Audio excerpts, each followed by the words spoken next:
மீனம் மீனராசிக்காரர்களுக்கு இந்த வாரம் சந்திராஷ்டமம் தான். ஆனால் முதல் 2 நாட்கள் பரவாயில்ல, நல்லாவே இருக்கும். அப்படி ஒன்றும் பெரிய அளவில் சோதனைகள் இருக்காது.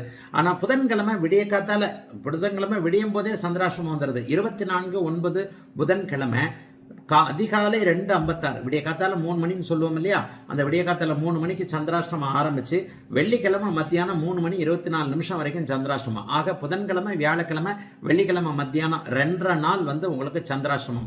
ஆனால் முதல் 2 நாட்கள் பெரிய அளவில் இதெல்லாம் இருக்காதுங்க. முதல் 2 நாட்கள் பிள்ளைகளால் ஏதாவது செலவுகள் வரக்கூடிய அமைப்புகள் உண்டு. பிள்ளையாலேயோ அல்லது அப்பானாலேயோ, இதை எப்படி வேணாலும் அவங்கவுங்க பிறந்த ஜாதக அமைப்பிற்கு ஏற்றார் போல எடுத்துக்கலாம். இளைஞர்களுக்கு அப்பா அம்மாவுக்கு ஏதாவது செய்கிற மாதிரி இருக்கும். பெற்றவர்களுக்கு பிள்ளைகளுக்கு ஏதாவது செய்கிற மாதிரி இருக்கும். ஒரு 5 வயசு 10 வயசு பிள்ளை வச்சிருக்கிறவங்களுக்கு ஸ்கூல் ஃபீஸ் கட்டக்கூடிய அமைப்புகள், அல்லது பிள்ளையோடைய எதிர்காலத்திற்கு தேவையான எதையாவது ஒன்று கொஞ்சம் செலவாகத்தான் செய்து என்ன பண்ணுறது ஏது பண்ணுறதுன்னு தெரியாத மாதிரி முதல் 2 நாட்கள் இருக்கும்.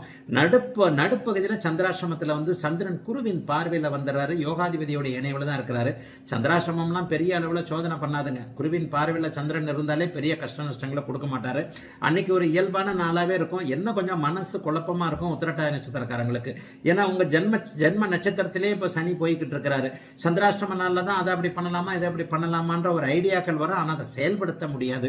ஆகவே சந்திராஷ்டமம் ஒண்ணு செய்யலை அப்படின்னாலும் கூட ஜென்மச்சனி இளைஞர்களுக்கு இப்போதைக்கு கொஞ்சம் ஒரு பாதிப்புகளை தான் கொடுத்துக்கிட்டு இருக்கு. குறிப்பாக உத்திரட்டாதி நட்சத்திரத்தில் பிறந்தவர்களுக்கு அவர்களுக்கு சில ஏமாற்றங்கள் இருக்கும். தயவுசெய்து அகலக்கால் எதுவும் வச்சிட வேண்டாம், யாரையும் நம்பிட வேண்டாம்.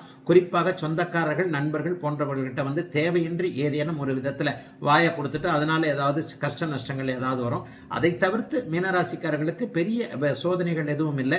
50 வயது தாண்டியவர்களுக்கு இது கூட நடக்காத அளவிற்கு நல்ல இயல்பான ஒரு நல்ல வாரமாகவே அமைந்திருக்கிறது. மீனராசிக்காரர்கள் எல்லோருக்கும் இந்த வாரம்